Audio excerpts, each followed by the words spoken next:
मूर्ति को बनाया है, पेंटिंग को बनाया है, पूरे तन मन से बनाया है, पूरे अपने मस्तिष्क को एकाग्र चित्त करके बनाया है, तो उसमें हमें भाव उत्पन्न नजर आता है।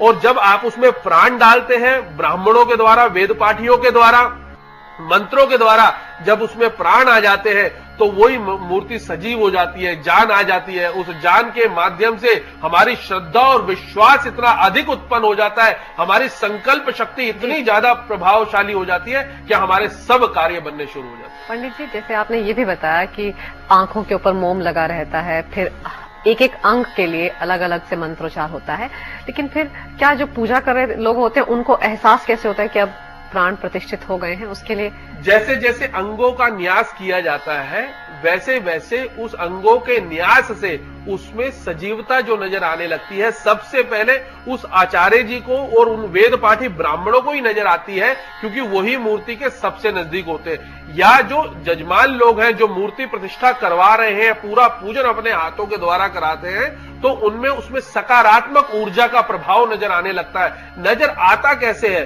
वो हमारे भाव से नजर आता है, वो हमारा जो भाव है, जो हमारी श्रद्धा है, उससे नजर आने लगता है। क्योंकि मूर्ति को अगर आप ध्यान पूर्वक किसी भी मंदिर में जाएं, आप उस मूर्ति को बड़े ध्यान पूर्वक देखेंगे, तो निश्चित रूप से आपसे लगेगा कि इसमें वो आपसे बात कर रही हैं, वो आपको देख रही हैं, आपको समझने की कोशिश कर रहे हैं। ऐसे ही आप अगर मथुरा यानी कि वृंदावन जाएं, तो वृंदावन के मंदिर में यानी बिहारी जी के मंदिर में बार बार पर्दा लगाने की प्रथा है। वो प्रथा है क्यों? क्योंकि कहा गया है कि हरिदास बाबा ने जब उसको जागृत किया, उस मूर्ति को, उस मूर्ति के बाद एक राजा के वश में आके एक मूर्ति भगवान यानी कि भक्त के वश में आके उनके साथ चली गई।